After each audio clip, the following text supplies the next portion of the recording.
কি না বিয়ে রে, তুই তো বলেছিলিস আজ্জু ভাই পাততে পাততে নিবি মেরে দেয়। খামোশ, লোকেশ কেমারকে আমি জুবান দিয়েছি। এই সুনিতাকোর কাছে নিয়ে এসো। আর তুমি এখানে এসে আমার পিছু ধরে ক্ষমা চাও। আমিও শপথ করছি বিটুকে, আমি তোর পিছু ধরে ক্ষমা চাইবো, কিন্তু সেটা কেটে নেওয়ার পর। এক্ষুনি 100টা আডামের স্কোয়াড পাঠাচ্ছি, সুনিতাকে এইখানে নিয়ে আসবে।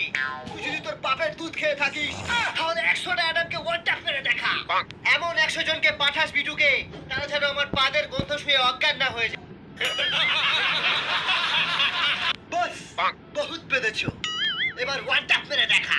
অ্যাডামের ফৌজ, অ্যাডাম অ্যাডাম অ্যাডাম অ্যাডাম। দেখো, এত বান্দা দেখে তো আমার ছিটকে যাচ্ছে, তাই জন্য আমি হ্যাকটা লাগাচ্ছি। কাউকে বলবে না যেন।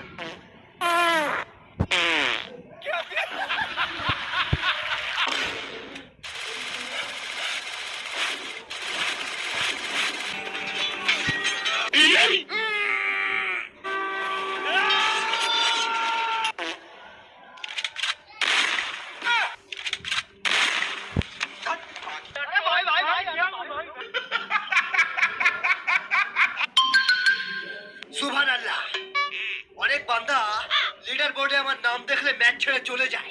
সেই আমি বিটুকে বলছি, আমার পিছিটা কেটো না। আমার ভুল হয়েছে, ক্ষমা করে দে। আরে ভাই কি করবো, টপ আপ করার একটাও টাকা নেই। আরে সব হয়ে যাবে, আমার কাছে একটা প্ল্যান আছে। তুই চুপ কর শালা, আমরা মেয়ে সেজে ছেলেদেরকে ফাঁসিয়ে তাদের কাছে টপ আপের টাকা নেবো। A few moments later. এখানে তো কোনো ছেলে নেই, চ উপরে চ। জানো ভাবি, আমি কালকে 6টা কমলা লেবু কিনে এনেছিলাম। আমার 3টে ভাই মিলে ওটা খেয়েছে নাকি লাগিয়েছে কিছুই বুঝতে পারছি না।